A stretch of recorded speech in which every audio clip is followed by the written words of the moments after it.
Al filo, hoy tendremos un programa de primer nivel, hablando sobre el tema de la justicia. Pero antes de empezar el programa, porque tengo dos invitados de lujo para el día de hoy.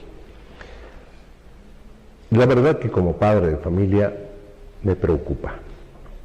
Me preocupa en qué manos está la Universidad de San Francisco Javier. Porque resulta que se han partido los horarios para contratar mayor cantidad de docentes y para tener la votación asegurada. ¿Y quién ha hecho esto? Walter Arízaga Cervantes. Hoy lo han declarado persona no grata al rector de la universidad. ¿Movido por quién? Por toda la cúpula de Walter Arízaga Cervantes. ¿Qué es lo que pretenden, qué es lo que quieren de la universidad? Cuando el ejecutivo de la Federación de Docentes, del sindicato de docentes de la universidad, sindicato de profesionales,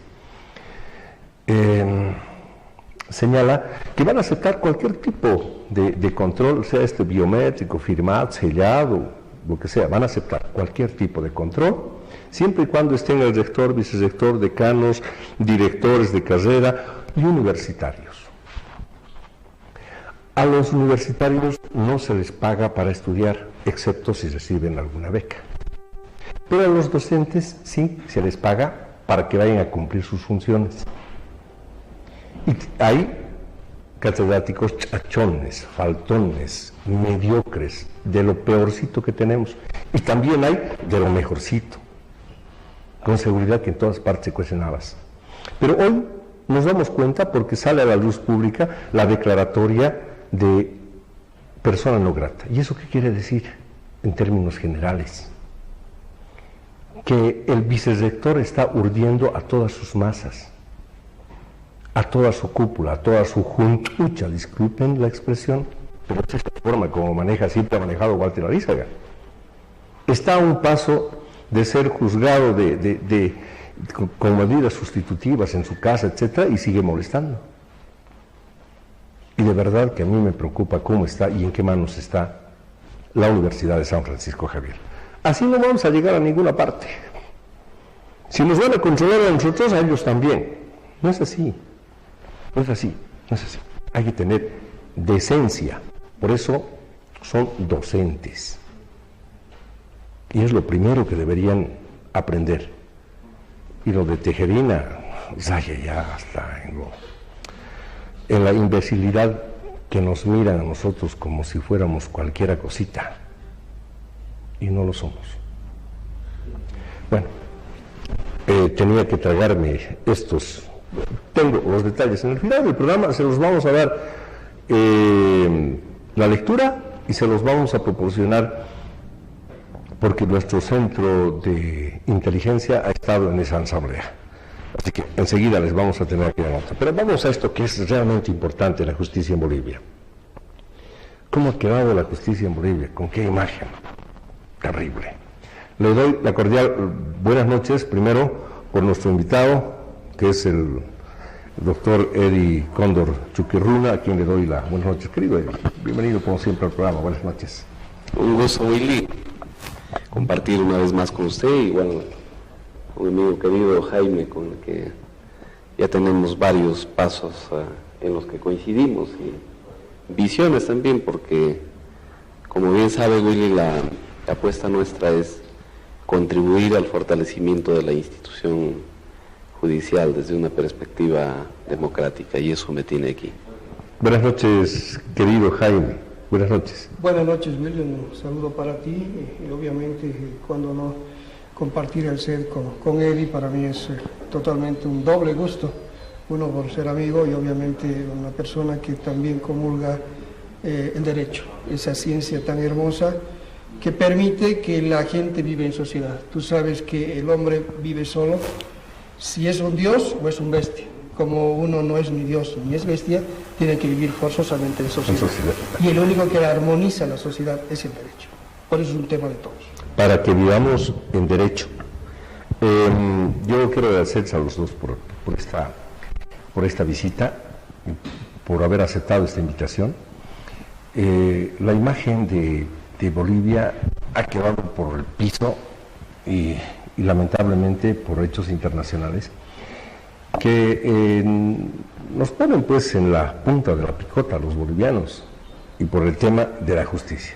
¿Qué imagen tiene la justicia, doctor Eddie Cóndor, para usted?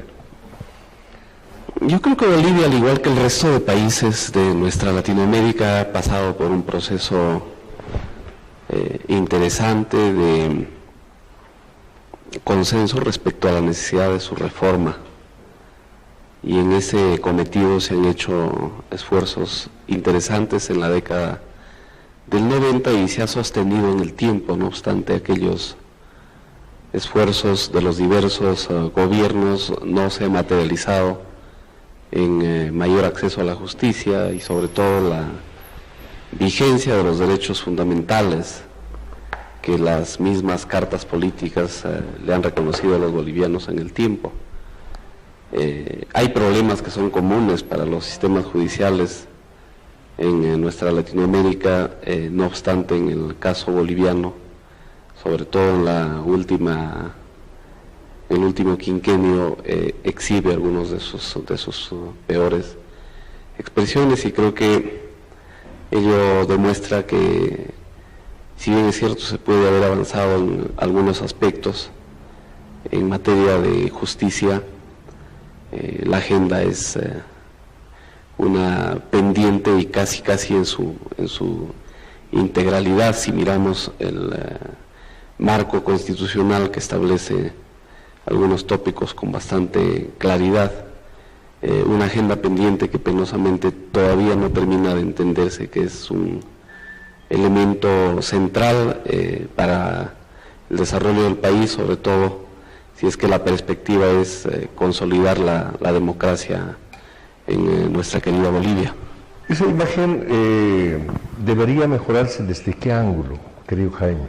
Tú has vivido desde siempre aquí y cerca a la Corte Suprema. Mira,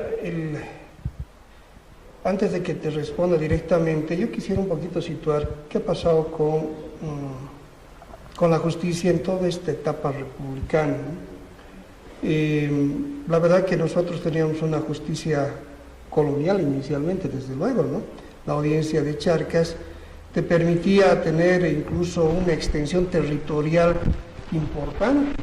Sucre, por ejemplo, tenía un rango importante porque llegaba más allá de las fronteras de la Argentina. Entonces, Sucre tenía un concepto y una vivencia plena de lo que era la justicia. Desde luego, estamos hablando de leyes coloniales, estamos hablando de leyes españolas, pero ojo, son leyes que para esa época eran de gran avanzado, y esos tribunales eran unos tribunales que permitían darle su esplendor. Ahí está el virreinato de Lima, aquí está un peruano a mi lado, pero sin embargo esa audiencia de Charcas te permitía decir, ese sí es un tribunal de justicia. Mira, entonces, de alguna manera nosotros hemos nacido con una justicia que tenía por lo menos un buen padre, por decirte algo, el tema de la justicia colonial. Obviamente puede ser criticable desde el punto de vista del derecho indígena, etcétera, etcétera. Pero desde los institutos jurídicos, como es la propiedad, como podría ser el matrimonio, etcétera, estábamos bien. Yo creo que bien. Y pasó un periodo obviamente medio anárquico los bolivianos. Claro, es un nuevo país, un nuevo territorio que tomamos forma. Y se supone que empezamos el año 1831 con Andrés de Santa Cruz, que hizo la Confederación Perú-Bolivianos. Fue inédito esto, y fue uno que dijo, hay que construir un instituto normativo por aparte, y él es el que nos llega a crear los códigos de esa época. Un código civil del 1831, similar posiblemente al de Napoleón, pero ya era un referente. Y de esa manera hemos ido, pero nos hemos ido quedando atrás. Mira, en 1831, de esa década de Andrés de Santa Cruz, tenemos que pasar más de un siglo y entrar un gobierno de facto como era de Hugo Banzer Suárez, en ese tiempo coronel y subió a general de brigada. El año 1970 manifiesta que debemos generar nuevamente, debemos dar una mirada a lo que es la justicia. Más allá de lo que fue un gobierno de facto, etcétera, creo que fue una persona que vio los ojos en la justicia y llevó a un tribunal realmente hermoso. Tuvimos una Corte Suprema de mucha excelencia. Un doctor Raúl Romero Linares, el doctor Pastor Ortiz Matos, por decirte algo. Entonces, son magistrados que en ese tiempo eran ministros, pero por algo eran chuquisaqueños, porque te estoy dando la realidad que teníamos una historia atrás que era muy buena de la justicia que se daba aquí en Sucre, en esta zona. Y del año 70, como que otra vez olvidamos las coyunturas políticas, etcétera, nos olvidamos de todo, entramos a un modelo que es esta última década, y sucede que hablamos de un Estado plurinacional, queremos construir un Estado plurinacional con un pluralismo jurídico, queremos generar una justicia social. Esos son los discursos que se plantean desde el 2005, se profundizan en el 2006 en un debate constituyente, el 2009 con la promulgación de la Constitución, y sin embargo, el 2011 entramos a una elección judicial donde se apuesta todo por un modelo de justicia novedoso, entre comillas, y sucede que llegamos a esta situación. Así que yo digo, como sucrense, como boliviano, y quién sabe, como una persona que ha estado en esa etapa de la Asamblea Constituyente, que hemos perdido un tiempo valioso. Era con una carga terriblemente potente en la que estábamos, teníamos una población que iba a votar a ojos cerrados por una reforma que nos permita mejorar la justicia. Creo que lo hemos echado a la borda prácticamente, y hoy estamos nuevamente frente a una parte de lo que podía llamarse una esperanza dentro de la esperanza, que es reformar la justicia boliviana. Eso significa la elección de las autoridades judiciales, que es, como te digo, una mínima parte de toda esta problemática de lo que podemos llamar la justicia de los bolivianos y las bolivianas. Elecciones en el tema judicial. Nos hemos equivocado, plantean presidente, vicepresidente, pero de pronto la preocupación de todos, ¿vamos a volver a equivocarnos? Las elecciones nos va a permitir, esto está constitucionalizado. ¿Qué pasa con esto de la elección de magistrados? A ver, desde su ángulo, desde su punto de vista, con esa sinceridad que siempre ha tenido en el programa doctor Eddie Cóndor. Sí, respondo a partir de un elemento de la pregunta anterior. He hecho el ejercicio, y hay algunos trabajos que hemos desarrollado en esa línea, de mirar los esfuerzos que han realizado cada uno de los gobiernos en los últimos 25 años, creo que desde que se recupera la democracia, y ninguno de los gobiernos le ha dado el sitial que le corresponde a la agenda judicial. Quiero decir que no hemos tenido durante todo este tiempo una política pública en materia de justicia. Sus razones habrán tenido los gobiernos para poner en ese plano de prioridad lo judicial.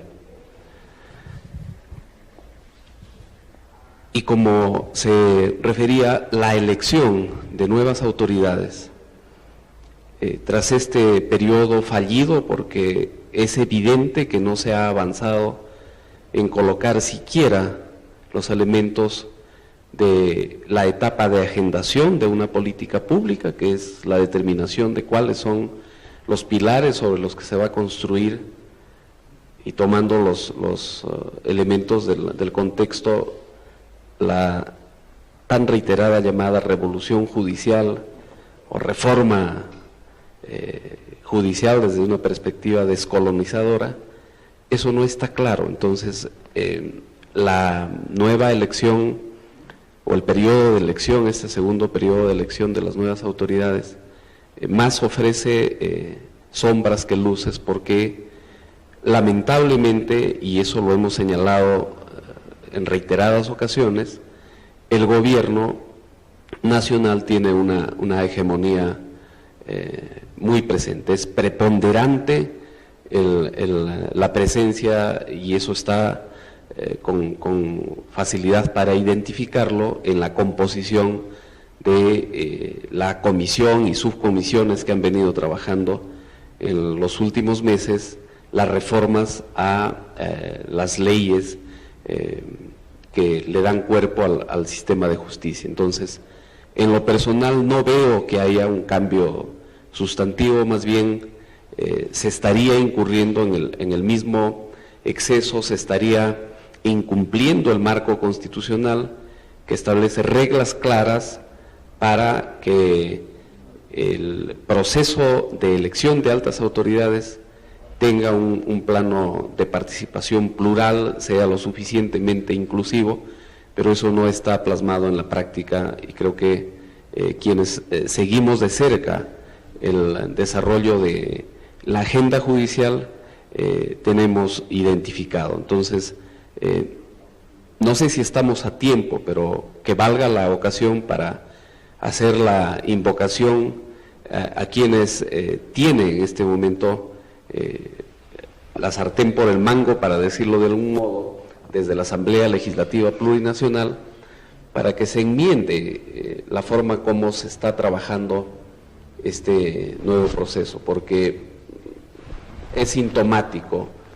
Creo que se están cometiendo los mismos excesos, y eso sin duda, conforme se vaya aproximando el periodo de elección propiamente, va a hacer mucho más visibles los aspectos que le van a restar una vez más legitimidad a quienes resulten elegidos, y pasa por una cuestión tan clara como que no se está apostando porque el mecanismo sea uno que esté en la opinión pública, que sea producto del debate, que sea producto del consenso. Y al ser estas las características o las características que se le estén dosando al mecanismo, la elección va a ser una que va a llevarnos a más de lo mismo. Ajá. Voy a hacer una breve pausa. Cuando retorne el doctor Jaime Hurtado, le voy a pedir por favor que nos responda a una pregunta muy sencilla. Requisitos para acceder a uno de estos cargos. ¿Cuáles deberían ser los requisitos? Dentro de esos requisitos debería ser inscripción en el partido en función de gobierno o aval político. Después de la pausa, ya volvemos. Retorno aquí en ATESUR, en el programa Al Filo. La pregunta es simple, sencilla. ¿Cree usted que cuáles deberían ser los requisitos? Deberían ser los requisitos, aunque ahora ya está inscrito. Aval político, muñeca, maniobra, inscripción en el partido en función de gobierno. A ver, doctor Jaime Hurtado. Bueno, primero, aunque la pregunta iba a aquello, sin embargo, a la opinión pública daré cuáles son los requisitos para ser magistrado. El 234 de la Constitución dice que deben ser los requisitos para ejercer la función pública. Esto está súper sencillo: ser boliviano, después el no tener un pliego de cargo, el no tener una sentencia ejecutoriada, no pendiente de ejecución, y entre los requisitos propios para ser magistrado, que está en la Constitución, es ser más de 30 años. Ahí tuvo una mejora. La antigua Constitución nos decía que eran 35 años. Es decir, un poquito más viejitos. Se pensó de que al ser 30 años ya teníamos un universo mayor de abogados un poco más jóvenes que sí podían aportar, ¿no? Entonces 35 bajó a 30 años. La exigencia de experiencia, sea en la docencia, sea en la función pública, la investigación del derecho, la jurisdiccional, era 10 años. Hoy solamente son 8 años.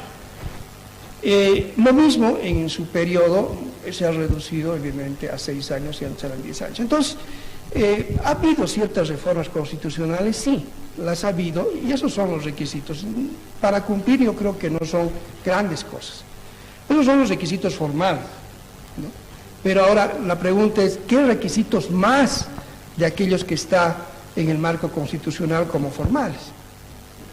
Y ahí es complicado de responder, pero al mismo tiempo son los que deberían ser para todos los jueces del mundo. Un juez es decir, un ciudadano o ciudadana que tenga una conducta intachable durante su vida Y eso te significa que no tengan ningún registro policial, ningún registro judicial, ningún otro incidente de ningún otro tipo que haya mellado su carrera, su función, su ejercicio de la función donde estuviera. Ese, por ejemplo, es un elemento importante que tendría que tener. Estas autoridades que deben ser elegidas son más altas autoridades. Estaríamos hablando también de un principio de moralidad. Tú me dirás, ¿pero dónde? ¿Dónde encontramos eso y dónde medimos eso? Pero ahí está la gran importancia, y lo decía Eli, está en las manos de los diputados y senadores. Es decir, aquellos que en su momento fueron elegidos por voto popular y hoy gozan de lo que se llama democracia representativa, deben en este momento ir más allá de lo que ellos entienden como su ejercicio político, en ese curul que tienen de 130 diputados y 36 senadores. Estas elecciones, dada la situación y dado que se está reclutando autoridades judiciales del más alto nivel, tendrían que extremar todos sus mayores, ¿qué te puedo decir?, sapiencias, conocimientos y equilibrios mentales y objetividad fundamentalmente para poder obtener esos precandidatos. Tú sabes que la Asamblea Legislativa es la que va a designar los precandidatos, 4 en realidad, para cada uno de los curules, para decirte algo, o decir los espacios, pero de esos 4 solo uno es el titular y uno es el suplente. Esa lista es la que debe remitir al Tribunal Supremo Electoral. El Tribunal Supremo Electoral abrirá el calendario electoral hasta el día del mes de octubre de este año. Pero este periodo, desde este 29, mira, de aquí a pocas horas, Willy, esto es increíble, de aquí a pocas horas debe emerger ese reglamento y hacer cumplir ese reglamento. ¿Y quiénes hacen cumplir ese reglamento? Ellos mismos, los mismos diputados, los mismos senadores que están en esa comisión calificadora, a la que van a introducirse 8 miembros de las universidades públicas. Así que estos datos de moralidad, de idoneidad, de pulcritud, de probidad, algún día tú me hablaste de probidad viene de probitas, te dije que quiere decir a toda prueba. Estos datos definitivamente no los vas a encontrar en ningún lado para marcarlos ni para calificarlos. Prácticamente es parte de una responsabilidad social que tienen los diputados y senadores cada 6 años, si es que no cambiamos la Constitución, cada 6 años es este acontecimiento. Y si no hacen uso de todas estas facultades, extreman estas facultades que tiene el ser humano, definitivamente, obviamente vamos a estar otros 6 años pensando en que tal vez podemos mejorar de aquí 6 años la justicia boliviana. Porque desde arriba es que como va a emanar prácticamente esta nueva conformación de la justicia boliviana. Serán las altas autoridades que te permiten que las autoridades medias, que se llaman vocales de tribunales, o los jueces, que en el país son 1000, imagínate, para 10 millones de habitantes, aquí en Bolivia son 1000 jueces, esto es increíble, pero eso pasa en Bolivia. Pero esos 1000 jueces realmente serían muy bien calificados, pero esto tiene que venir de arriba para abajo. No es tanto como en la democracia que tanto se discursa y se dice de abajo para arriba debe ser, no. En materia judicial o en materia de modelos judiciales tiene que ser de arriba para abajo, y eso no significa que estamos discriminando, sino estamos generando una forma vertical de ir reclutando las autoridades que correspondan para justamente tener un sistema no perfecto, pero de alguna manera que nos permita tener seguridad en la administración de justicia boliviana. ¿Esto nos va a permitir mejorar la justicia en Bolivia al paso que estamos yendo, doctor? Yo estoy en el grupo de los que cree, no sé cuántos somos, pero no he visto todavía más datos que me alienten. No creo que el sistema que optó el marco constitucional boliviano haya sido prueba o puesto a prueba en su integridad. Quiero decir que el proceso de elección judicial anterior, como señalábamos, fue uno que hasta ahora exhibe sus consecuencias por la forma como se lo llevó, y que el mismo Ejecutivo, el mismo Legislativo han reconocido debieron mejorar. Entonces, a partir de esa premisa, yo creo que es una gran oportunidad para los que están en ejercicio de gobierno, desde el Ejecutivo y Legislativo, para enmendar esos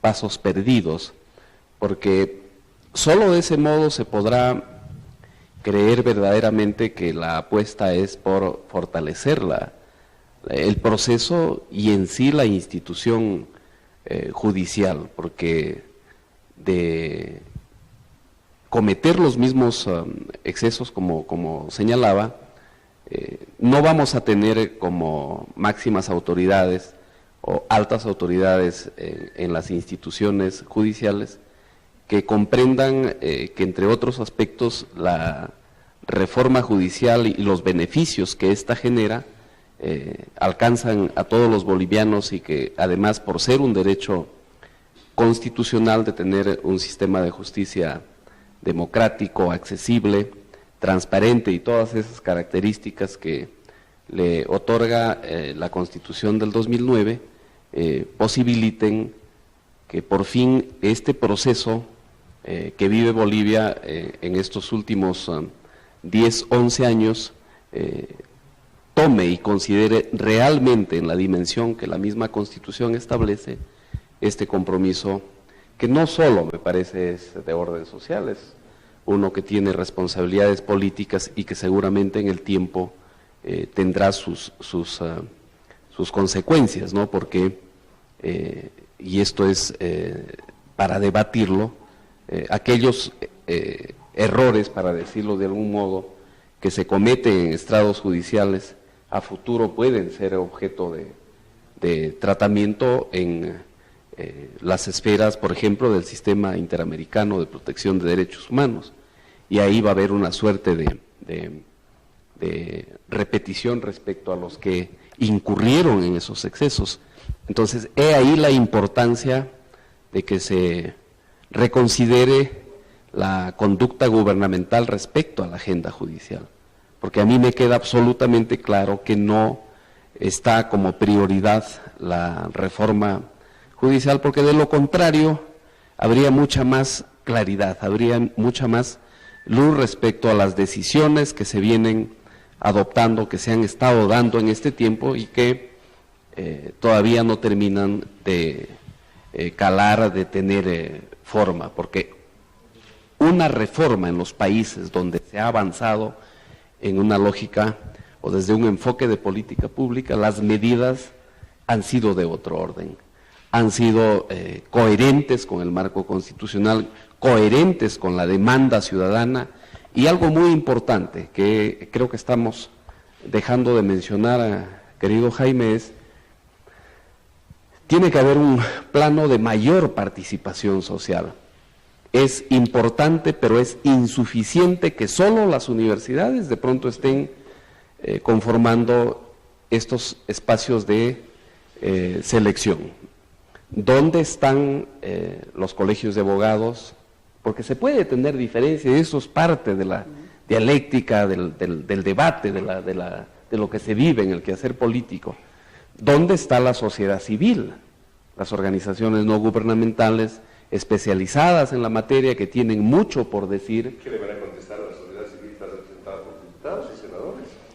Además, ¿por qué no? Porque así manda la Constitución, organizaciones sociales, pero informadas. Ahora, todo este proceso, y a eso me refería hace un rato, está concentrado en ciertos ámbitos que tienen la característica y tienen la predisposición del proceso anterior. Entonces, no termina de ser un proceso participativo, plural, pero algo muy importante, transparente. Yo supongo que el Estado boliviano tiene una televisión nacional, tiene una radio nacional, todos los órganos del Estado tienen un portal en Internet, entonces toda la información del proceso debería ser público, porque así ocurre en otros países donde la perspectiva de fortalecer la institución judicial es democrática, es de efectivamente fortalecer la institución judicial, y esto pasa por tener o promover la participación, la incorporación a través del mecanismo que se tenga de las personas que realmente tienen la capacidad para gobernar, para gestionar en lo que corresponde y en el plano jurisdiccional propiamente los que tienen el mayor conocimiento y experiencia en la materia. A mí me preocupa, cuando estamos llegando al final del programa, que rápido pasa el tiempo, a mí lo que me preocupa, digo, sobremanera, es la independencia de los órganos del Estado. Lo he planteado hace mucho tiempo. De hecho, Bolivia, si bien es cierto que está en la Constitución, pero Bolivia tiene un poder con 3 órganos, para decir, el poder ejecutivo con los 3 órganos, el electoral, el judicial y el legislativo. El legislativo, dibujo libre. ¿Quién le hace hacer el dibujo libre? El vicepresidente de la República, que es presidente nato del Congreso, que está en la Constitución. ¿Qué tiene que hacer el presidente, el vicepresidente del Ejecutivo? En el legislativo, otro órgano, está en la Constitución. Pero está Constitución, sí señor, pero no debería estar, no debería ser, nos hemos equivocado. Nos hemos equivocado desde hace muchos años y no hemos sido capaces de cambiar. Necesariamente vamos a ir a las elecciones porque está en la Constitución. Pero ¿para qué vamos a ir a las elecciones? Yo me pregunto, y esta vez lanzo ahí a los 2 invitados, voy a pedirles que se apeguen a su capacidad de síntesis, porque son capísimos para eso. Antes de que lleguen al poder judicial, al órgano judicial, lo que antes era la Corte Suprema, a la señora Centura, no sé qué, a quién más, a Juan Borges, ¿dónde los hemos conocido? ¿Cuándo han descullado como abogados? La pregunta que nos hacemos, ¿ahora nos van a traer otra vez ilustres desconocidos? ¿A quiénes van a avalar políticamente? ¿No creen ustedes más bien que el Ejecutivo debería sacar su mano, guardarse para atrás y decir, no debo meter mis narices acá? Y la independencia de los órganos del Estado debería ser una muestra clara en el Poder Judicial, en el órgano judicial. Esa es mi pregunta.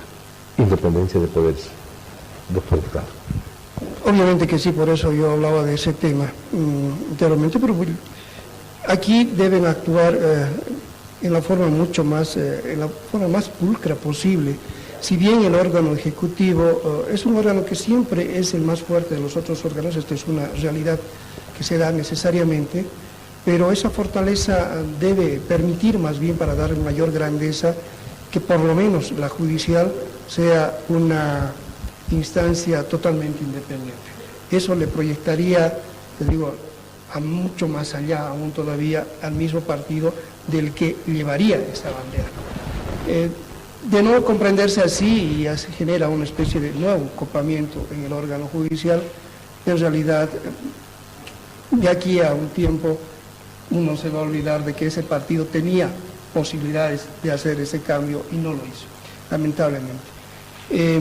Yo quiero, del tema, no es que me estaba olvidando, sino que no tenía el espacio, hay que involucrar a la población. Y yo directamente hablo a esa Cámara de que si no hay la invitación debida, si hay una especie de encerramiento de esa comisión y de esa Cámara de Diputados y Senadores en este proceso de preselección, la ciudadanía nos pongamos en movimiento, generemos un acercamiento, nos involucremos con estas elecciones judiciales, de tal manera que permitamos o exijamos a la clase política que está en este momento que estas elecciones sean mejoradas al del 2011, porque son 6 años donde realmente los bolivianos vamos a decir, la justicia boliviana sigue mal, sigue así, sigue así. Sin embargo, cuando hoy podemos hacerlo, lamentablemente lo que pasó, Eddie, definitivamente es que la comisión ya se encerró, dijo que solamente va a reconocer a 8 miembros veedores de las universidades públicas. La propuesta iba que vaya al Colegio Nacional, que vayan los colegios departamentales, que vayan las entidades, las centrales obreras, departamentales, porque la justicia les hace a todos. Pero lamentablemente parece que algún cálculo ha hecho que solamente vayan 8 miembros de las universidades y solamente a 2 de las 3 etapas que tiene. A la última, que es la entrevista, incluso ya no van a ir. Entonces, son ciertas dudas que se está planteando, evidentemente, pero estamos a tiempo todavía, Willy. Recién la convocatoria sale este sábado y me imagino que el domingo la van a hacer pública en la prensa nacional y estaría corriendo la bandera de los candidatos todavía para presentarse. Va a haber candidatos de gran valor porque hay en el foro boliviano más de 30.000 abogados que yo recuerdo en el Colegio Nacional porque yo fui su vicepresidente, que podían presentarse, pero en la medida que sea serio. Si no es serio, se supone que no se van a presentar a la misma y otra vez vamos a entrar en un juego donde algunos aventureros se presenten que con alguna suerte podían llegar con 1.000 votos a ser magistrado de un órgano judicial. Bien, ¿qué dice usted, doctor? A ver, mucho por decir y bueno, nos pide capacidad de síntesis. Yo apelo a la capacidad, valga la redundancia, que tiene la comprensión y el entendimiento del marco jurídico boliviano del actual ministro de Justicia, para que comprenda que fracasa la reforma judicial y fracasa este proceso, el proceso que lidera el presidente Morales. Dos, decir además, y esto en términos generales, que sería muy importante que el presidente Morales, producto de las reflexiones diversas que ha tenido, me ha tocado ser invitado a la inauguración del año judicial y lo he visto en más de una ocasión,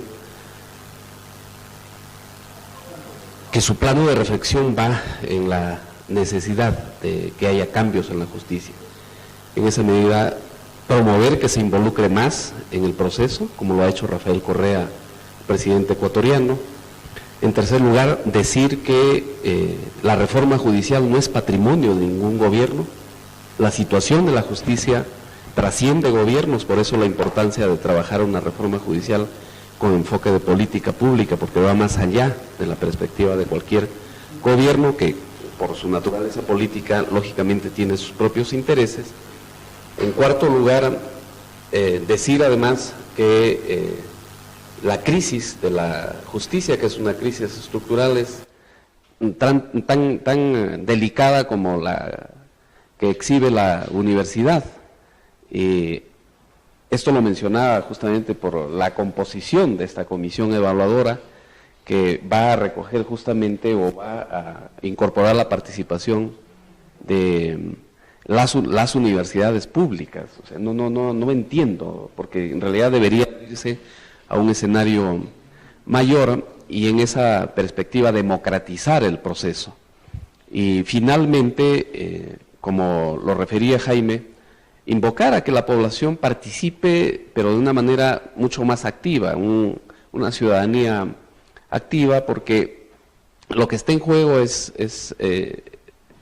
el futuro de uno de los órganos del Estado, que es central en la construcción de un sistema democrático, y eso debería entenderse en la dimensión que la misma Carta Política establece. Y creo que en esa perspectiva la apuesta que todos tenemos, quienes estamos vinculados al derecho y exhibimos una vocación democrática, ojalá que este tiempo que nos acompaña hacia adelante hasta el periodo de elección propiamente, algunas de los elementos, las variables que hemos compartido aquí, sean tomados en cuenta. De lo contrario, creo que la responsabilidad política, la responsabilidad histórica queda en evidencia, porque finalmente una vez más quedará en el juicio la oportunidad perdida, porque si se deja pasar esta oportunidad,